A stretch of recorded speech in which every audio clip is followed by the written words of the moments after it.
Good morning mga idol. Ako nga pala si John Kendrick Mendros at ang kasama ko naman ay si Jet Mark Peter Mitanyo. At ngayon,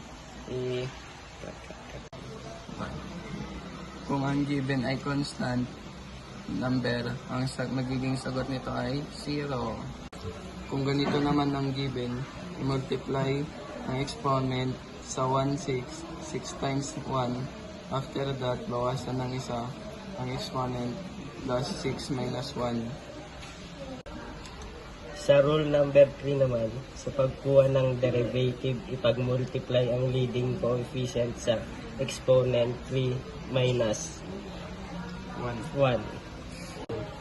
Sa rule number 4 naman, hanapin ang derivative ng numbers na may variable 3 times 3, tapos bawasan ng 1 ang exponent. 3 minus 1 equals 2. 2 times 2 equals, bawasan din ng 1 ang exponent. 2 minus 1 equals 1. So, kahit hindi na ilagay dahil 1 naman, tapos plus 3 times 1 equals 3. Then, 1 minus 1 equals 0. So, alisin na ang variable gaya sa rule number 1. Ang constant number ay magiging 0. Lastly, isimplify ang sagot. Sa rule number 5 naman, pag-multiply ang 6x minus 2 sa g of x, which is 5. Then, ipag-multiply din ang 3x plus 2 sa f of x na 4.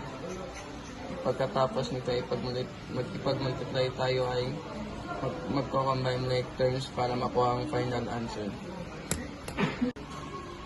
At sa pinakauling rule, ipag-multiply ang numerator sa sagot gx at ipag-multiply din ang denominator sa fx. Pagkatapos i-multiply, ipag-combine ang parehong terms. Thank you. Thank you.